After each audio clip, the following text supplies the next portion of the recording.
जय हिंद दोस्तों, रक्षित करना के चैनल में आपका स्वागत है। दोस्तों कैसे हैं आप? उम्मीद करता हूं कि आप अच्छे होंगे। दोस्तों जैसा आपको पता है 8 सीपीसी पर ज्ञापन जमा करने की आज लास्ट डेट है।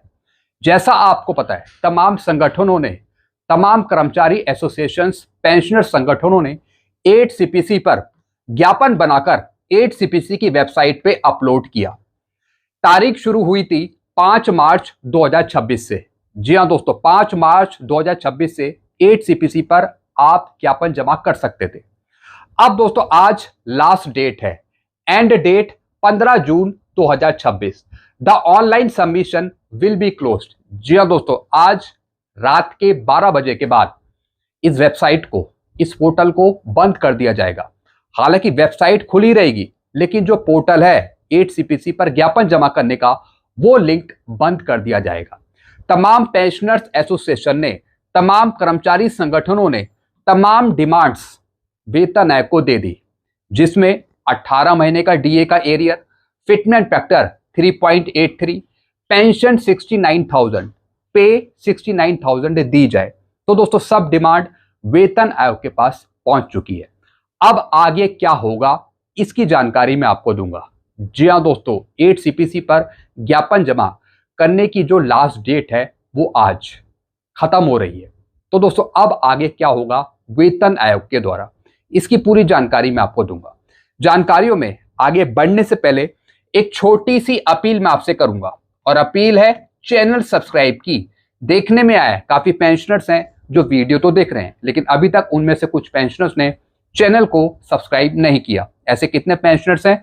सिर्फ 35%, और कितनों ने किया है? 64%। तो मैं आपसे अपील कर रहा हूं, जितने पेंशनर्स ने अभी तक चैनल को सब्सक्राइब नहीं किया, तो वो पेंशनर फटाफट सबसे पहले चैनल को सब्सक्राइब कर लीजिए, ताकि आपको नई जानकारियां, ऑथेंटिक जानकारियां, एक्यूरेट जानकारियां आपको तुरंत मिल सके। चैनल सब्सक्राइब करने के आपको एक भी पैसे नहीं देने, सब कुछ आपके लिए फ्री में। तो सबसे पहले आप चैनल को सब्सक्राइब कर लीजिएगा, और लास्ट में वीडियो देखने के बाद वीडियो को शेयर, लाइक और हाइप भी कर दीजिएगा। जी हाँ दोस्तों, आपने देखा होगा इससे पहले कई मीटिंग हुई वेतन आयोग के साथ, और उससे पहले 8 सीपीसी पर ज्ञापन जमा करे गए 8 सीपीसी की वेबसाइट पे। हालांकि दोस्तों आगे कुछ महीनों में वेतन आयोग और भी मीटिंग करेगा तमाम संगठनों के साथ, लेकिन अब आप 8 सीपीसी का ज्ञापन 8 सीपीसी की वेबसाइट पे जमा नहीं कर पाएंगे आज की तारीख के बाद, यानी कि कल से। आप लिखित में भी ज्ञापन नहीं दे सकते, मेल पर भी ज्ञापन नहीं दे सकते, कुछ भी नहीं कर सकते। जी हाँ दोस्तों, क्योंकि दोस्तों अब वो तारीख, आज की डेट समाप्त हो जाएगी। अब दोस्तों यहां पे देखिए, 8th पे कमीशन, 8वें पे कमीशन से जुड़ी जरूरी डेडलाइन, आज चूक गए तो 10 साल बाद। जी हाँ दोस्तों, जो भी आपने ज्ञापन दिए हैं वो तो दे दिए, ठीक है, उस पर वेतन आयोग काम भी करेगा, कुछ रिपोर्ट्स तैयार करेगा 8 सीपीसी की, वो तो आगे पता लगेगा कि वेतन आयोग क्या काम कर रहा है। लेकिन जो पेंशनर्स कर्मचारी संगठन ज्ञापन देने से चूक गए, अब उनको दोबारा मौका नहीं मिलेगा, बिल्कुल भी मौका नहीं मिलेगा। अब दोस्तों ये मौका मिलेगा अगले 10 साल बाद। अब दोस्तों यहां पे देखिए, एक रिपोर्ट है 15 जून 2026 की, जिसे मैं आपको बताऊंगा। 8th पे कमीशन लेटेस्ट अपडेट। 8th पे कमीशन को मेमोरेंडम जमा करने की आज आखिरी तारीख है। आयोग ने 15 जून की तारीख को डेडलाइन तय किया था। जी हाँ दोस्तों, आज ही है दोस्तों 15 जून, उसके बाद आप ज्ञापन जमा नहीं कर पाएंगे। अब दोस्तों कुछ और चीजें बताई है इन्होंने। 8वें पे कमीशन जुड़ी एक अहम डेडलाइन आज है। कर्मचारी और पेंशनर से जुड़े संगठनों को आयोग ने 15 जून 2026 तक मेमोरेंडम जमा करने का समय दिया था। पे कमीशन की तरफ से कई बार डेडलाइन को आगे बढ़ाया गया था। जी हाँ दोस्तों, इससे पहले वेतन आयोग की तरफ से डेडलाइन को आगे बढ़ाया गया था, लेकिन अब पे कमीशन की तरफ से डेडलाइन को आगे नहीं बढ़ाया। इस बार उम्मीद कम ही है, फिर से आखिरी तारीख को आगे बढ़ाया जाए। बता दें कि सभी स्टेक होल्डर्स के पास आज यानी 15 जून रात्रि 12 बजे तक अपना डिमांड आयोग को देना होगा। जी हाँ दोस्तों, रात के 12 बजे तक या फिर उससे पहले आप अपना ज्ञापन जमा कर सकते हैं। अभी भी दोस्तों कुछ घंटे बाकी हैं। अगर आपने 8 सीपीसी का ज्ञापन जमा नहीं करा तो तुरंत जमा कर दीजिए। जो भी आपकी डिमांड है, जो भी आपकी मांग है, कितने भी फिटमेंट फैक्टर की मांग है, जो भी आपकी डिमांड्स हैं A to Z, उस पर ज्ञापन बनाकर आज रात 12 बजे तक आप 8CPC की वेबसाइट पे जमा कर दीजिए। क्योंकि दोस्तों ये सारे ज्ञापन देखे जाएंगे 8 पे कमीशन के द्वारा। जब तक आप डिमांड ही नहीं पहुंचाओगे तो फिर दोस्तों आपकी डिमांड्स कैसे पूरी होंगी, वेतन आयोग को कैसे पता चलेगा कि आपकी मांग कौन सी है। तो आज भी आपके पास कुछ घंटे हैं, तुरंत 8CPC पर ज्ञापन जमा करिए। फिर दोस्तों आगे क्या लिखा है, कैसे पहुंचा सकते हैं अपनी डिमांड। पे कमीशन की तरफ से कहा गया है कि PDF physical emails hard copy नहीं जमा किया जाएगा। आयोग ने पहले ही स्पष्ट किया था कि प्रपोजल को तय मानक में देने पर ही स्वीकारा जाएगा। जी हाँ दोस्तों, आज लास्ट डेट है। अगर आप कल जमा करते हैं, परसों जमा करते हैं, तो आपकी एप्लीकेशन रिजेक्ट हो जाएगी। वो पोर्टल ही नहीं खुलेगा जिस पर आप ज्ञापन जमा करेंगे। तो दोस्तों आज ही आपके पास मौका है। और साथ ही साथ वेतन आयोग ने बता दिया था कि हम मेल एक्सेप्ट नहीं करेंगे, कोई लेटर एक्सेप्ट नहीं करेंगे, कोई हार्ड कॉपी एक्सेप्ट नहीं करेंगे।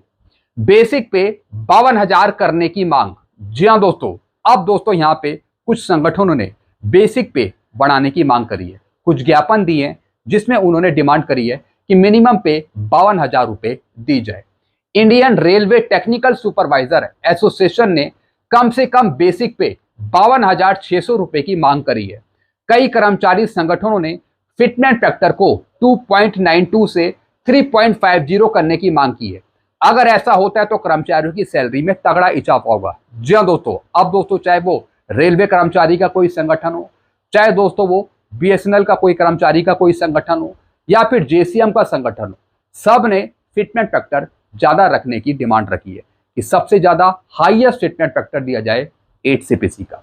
तो दोस्तों कई कर्मचारी संगठनों ने, पेंशनर संगठनों ने अपने ज्ञापन दे दिए हैं बहुत पहले ही। फिर क्या लिखा है, आयोग की होने जा रही है अहम मीटिंग। 8वें पे कमीशन देश के अलग अलग हिस्सों में कई बड़ी मीटिंग कर रहा है। इन मीटिंग में कर्मचारी संगठन और उनसे जुड़े सभी पक्षों से बातचीत की जा रही है। लखनऊ में पे कमीशन की मीटिंग 22 और 23 जून को होगी। भुवनेश्वर में मीटिंग होगी 6 से 7 जुलाई को। वहीं कोलकाता में मीटिंग होगी 7 से 9 जुलाई 2026 को।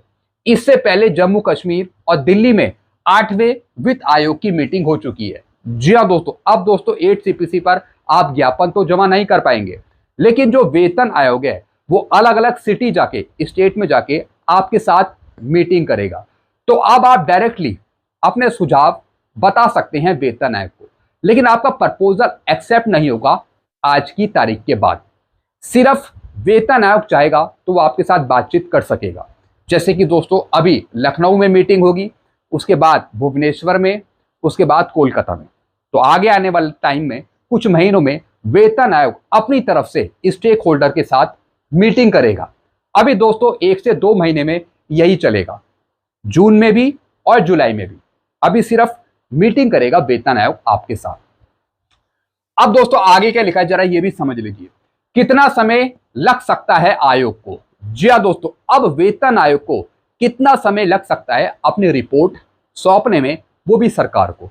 क्योंकि दोस्तों अब सारा काम वेतन आयोग का ही होगा।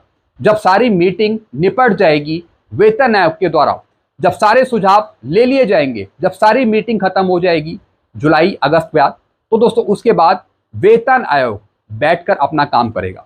फिर वो सारी रिपोर्ट्स का आकलन करेगा, जो भी डाटा विभागों से लिया है 8CPC पर उसका आकलन करेगा, जो आपने सुझाव दिए हैं, मेमोरेंडम दिए हैं, उस पर विचार करेगा, फिर अपनी एक रिपोर्ट बनाएगा। फिर वेतन आयोग के पास ये पूरी अथॉरिटी है कि वो आपकी डिमांड्स को एक्सेप्ट करता है या नहीं करता, क्या आपके पॉइंट को वो इंक्लूड करता है या नहीं करता, या फिर कुछ पॉइंट इंक्लूड कर लेता है, कुछ पॉइंट डिक्लाइन कर देता है। सारी अथॉरिटी वेतन आयोग के पास होगी। तो दोस्तों सब चीज का आकलन होगा, सब कुछ होगा। 7वें पे कमीशन के गठन और उसके लागू होने तक 21 महीने तक का समय लग गया था। इस बार समय अधिक लगने की उम्मीद की जा रही है। 8वें पे कमीशन का गठन सरकार ने पिछले साल नवंबर में किया था, जैसे कि टर्म ऑफ रेफरेंस पिछले साल नवंबर में मिले थे।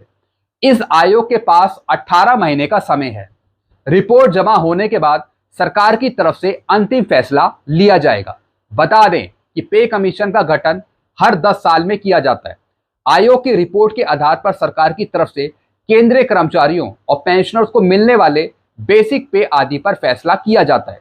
कर्मचारी लंबे समय से पे कमीशन की डिमांड कर रहे थे।